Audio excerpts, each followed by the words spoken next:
Good morning, everyone. How are you? I hope you are fine. I'm MS sir from the English Club SRES Purnia. आज के इस video lecture में मैं आप लोगों को माइग्रेन मदर्स हाउस का समरी बताने जा रहा हूँ। जैसा कि आप लोग जानते हैं, आपके सिलेबस में टोटल 10 पोएम्स हैं और ये अंतिम कविता है माइग्रेन मदर्स हाउस। इसका मतलब ये हुआ कि 10 पोएम्स जो है उसका समरी कंप्लीट होने जा रहा है। याद रहे, 10 पोएम्स का समरी जैसे ही हमारा कंप्लीट होता है, समरी कंप्लीट होने के बाद हमारा जो अगला वीडियो बनेगा वो 10 पोएम से सेलेक्टेड मोस्ट इंपॉर्टेंट क्वेश्चन को मैं आप लोगों को दूंगा और एक वीडियो बनेगा जिसमें मैं 10 पोएम से आपको एक्सप्लेनेशन बताऊंगा। इट मीन्स दैट इस वीडियो के बाद और 2 वीडियोस बनेगा और ये 2 वीडियोस बनने के बाद आपका पोएट्री सेक्शन फिनिश हो जाएगा। पोएट्री सेक्शन जैसे ही आपका कंप्लीट होता है उसके बाद हम लोग इन करेंगे प्रोज सेक्शन में, और प्रोज जो है आपके सिलेबस में टोटल 11 है। तो 11 प्रोज का सबसे पहले मैं आप लोगों को समरी दूंगा 11 वीडियोस के थ्रू। उसके बाद फिर एक वीडियो बनेगा क्वेश्चन आंसर का और एक वीडियो बनेगा एक्सप्लेनेशन का। इस तरह हम प्रोज सेक्शन को भी फिनिश कर पाएंगे। प्रोज सेक्शन हमारा जैसे ही फिनिश हो जाता है उसके बाद हम लोग ग्रामर में एंट्री मारते हैं। फिर हम लोग ग्रामर को बेहतर तरीके से ट्रिकी वे में पढ़ेंगे। इस तरह आपका कोर्स कंप्लीट हो पाएगा। पोएट्री सेक्शन मैं आपको पढ़ा रहा हूं, ये अंतिम वीडियो है समरी के लिए। इसके बाद 2 और वीडियो आएगा पोएट्री सेक्शन के लिए। पोएट्री सेक्शन फिनिश हो जाएगा, फिर प्रोज सेक्शन पढ़ेंगे, फिर ग्रामर पढ़ेंगे। स्टोरी ऑफ इंग्लिश की अगर बात की जाए तो वो आपको हो चुका है। आप यूट्यूब में भी जो है स्टोरी ऑफ इंग्लिश को पढ़ सकते हैं, वीडियोस डला हुआ है। चलिए, इस तरह आप बेहतर तरीके से कोर्स कंप्लीट कर सकते हैं। और हाँ, अगर आप बेहतर तरीके से कोर्स कंप्लीट करना चाहते हैं, एग्जाम में बेहतर परसेंटेज लाना चाहते हैं, तो मेरे ऐप से जरूर जुड़िए, क्योंकि यूट्यूब में सभी वीडियोस अवेलेबल नहीं होगा। आपको अगर रेगुलर वे में कंटिन्यू रहकर बेहतर तरीके से डीपली स्टडी करना है 12th का, आप बेहतर मार्क्स अगर गेन करना है, मेरे ऐप से जुड़िए। और ऐप से जुड़ने के लिए आप नीचे डिस्क्रिप्शन बॉक्स में आपको लिंक मिलेगा, लिंक को प्रेस कीजिए, ऐप इंस्टॉल हो जाएगा। ऐप जैसे ही इंस्टॉल होगा, हमारा जो क्राइटेरिया है उसको आप फुलफिल कीजिए, उसको पूरा कीजिए और आप मेरे से जुड़ सकते हैं। By the way, without delay let's proceed the class को आगे बढ़ाते हैं। और आज का हमारा जो टॉपिक है, जो कविता है, माइग्रेन मदर्स हाउस है। याद रहे, समरी को जानने से पहले मैं आप लोगों को कविता और उसके कवि के बारे में बताना चाहूंगा। माइग्रेन मदर्स हाउस, मेरी दादी माँ का घर, सुनने में ही अच्छा लगता है। माइग्रेन मदर्स हाउस, मेरी दादी माँ का घर। एक्चुअली इस कविता में दादी माँ के घर के बारे में बात हुई है, ग्रैंड मदर के घर के बारे में बात हुई है। इस कविता को एक महिला कवि लिखी है, जिसे हम कवित्री बोल सकते हैं। तो याद रहे, माइग्रेन मदर्स हाउस को कमला दास लिखी है। कमला दास एक इंडियन पोइटिज है, भारतीय कवित्री है, याद रखेंगे। इस कविता में एक्चुअली कमला दास अपने बचपन में बिताए हुए पल के बारे में बात की है। एक्चुअली कमला दास अपना बचपन जो है अपने दादी माँ के घर, दादी के साथ बिताई। कमला दास अपने दादी माँ के साथ रहती थी। याद रहे, बहुत ही यादगार पल था वो।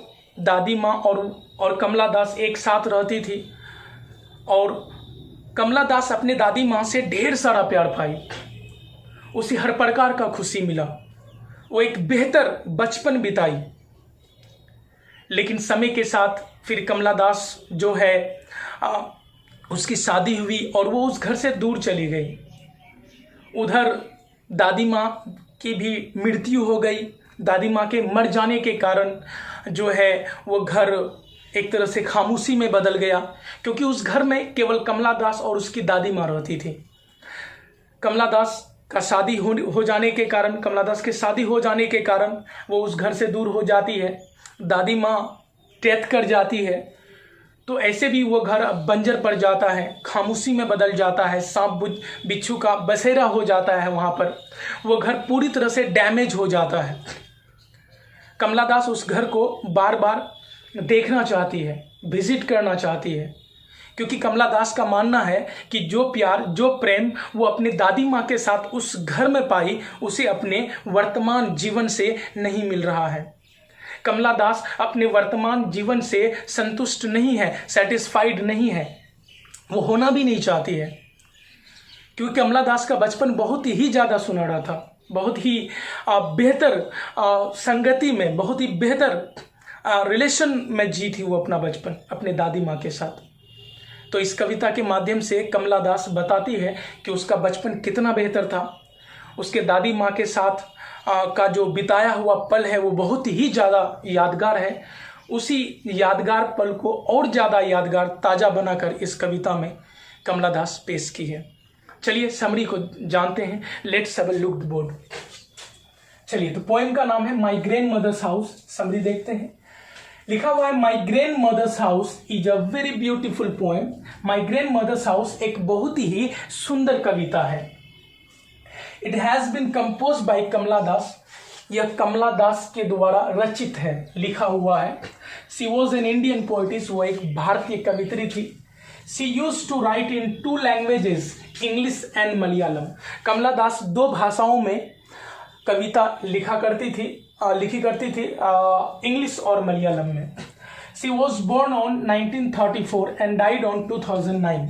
कमला दास का जन्म 1934 ईस्वी में हुआ और मृत्यु 2009 में। She has written many beautiful poems. Kamala Das अनेकों सुंदर कविताएं लिखी। बाय द वे, ये हमारा पहला पैराग्राफ है।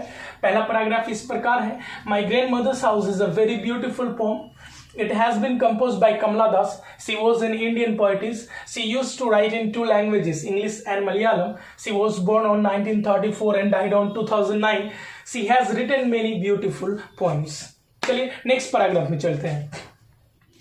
Through this poem, इस कविता के माध्यम से कमला दास रिमेंबर्स, कमला दास याद करती है हर चाइल्डहुड, अपने बचपन को। तो कंप्लीट सेंटेंस है, through this poem Kamala Das remembers her childhood. इस कविता के माध्यम से, इस कविता के माध्यम से कमला दास अपने बचपन को याद करती है। Kamala Das used to live with her grandmother house at her childhood. Kamala Das अपने बचपन में अपने दादी माँ के घर दादी माँ के साथ रहती थी। She received lots of love from her grandmother. उसे उसके दादी माँ से बहुत ज्यादा प्रेम मिला।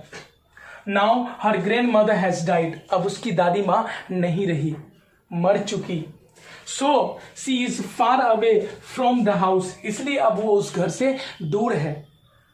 शादी भी हो गई, इसलिए अब वो उस घर से क्या है, दूर है। सी सेज, वह कहती है, the house has turn into silence. वो हाउस वो जो घर है जिसमें हमने अपना बचपन बिताया अपने दादी माँ के साथ, दादी माँ के मर जाने के कारण अब वो घर खामोशी में बदल गया। स्नेक्स मूव दियर। सांप वहां पर घूमते हैं, या सांप बिच्छू का वहां पर क्या है, बसेरा है। The house has totally damage. वो हाउस पूरी तरह से डैमेज हो चुका है, जर्जर हो चुका है। The पोइटिस wants to visit the house again and again. कवित्री जो है उस घर में बार बार जाना चाहती है। She has a great attraction towards the house. कवित्री को उस घर के प्रति बहुत बड़ा आकर्षण है। कवित्री जो है वो उस घर की ओर खींची जाती है, उस घर से इतना ज्यादा प्रेम है उसको। She says her present life is not better than the past. वो बताती है कि उसका वर्तमान जो जीवन है वो पास्ट से, अर्थात उसके बचपन से बेहतर बिल्कुल नहीं है।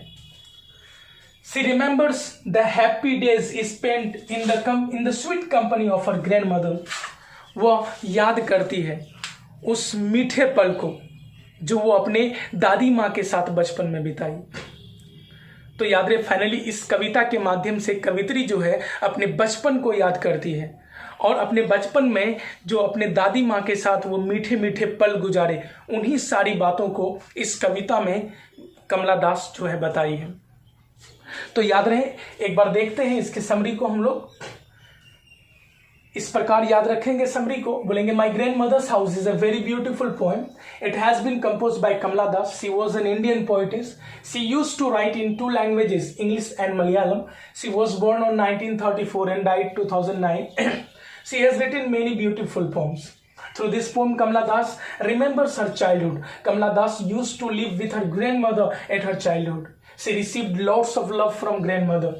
Now her grandmother has died, so she is far away from the house. She says the house has turned into silence. Snakes move there. The house is totally damaged. The poetess wants to visit the house again and again. She has a great attraction towards the house. She says her present life is not better than the past. She remembers the happy days spent in the sweet company of her grandmother, with her grandmother. तो it's a nice poem actually, बहुत ही सुंदर कविता है ये, और I think ये important भी है, आपके बोर्ड एग्जाम के लिए इम्पॉर्टेंट होता है। ये अंतिम कविता है। हम लोग नेक्स्ट वीडियो में 10 कविता का क्वेश्चन आंसर को जानेंगे। उसके बाद जो वीडियो आएगा उस वीडियो में कविता का एक्सप्लेनेशन को हम लोग जानेंगे। उसके बाद हम लोग प्रोज सेक्शन में इन करेंगे। एक बार फिर से मैं कहना चाहूँगा आप लोगों को, अपने कोर्स को बेहतर तरीके से कंप्लीट करने के लिए आपको मेरे ऐप से जुड़ना चाहिए, क्योंकि ऐप में रेगुलर और बेहतर तरीके से आपको टीच किया जाता है। वो एक तरह से ऑफलाइन क्लास के ही तरह आपको पढ़ाया जाता है। सो ज्वाइन माय ऐप, मेरे ऐप को ज्वाइन कीजिए और बेहतर तरीके से पढ़िए। एंड वैसे भी माहौल अच्छा नहीं है, देखा जाए तो महामारी है चारों तरफ।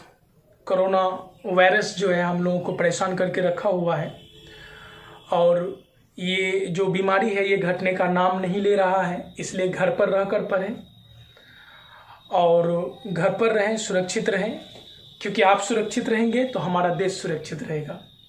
Okay, bye.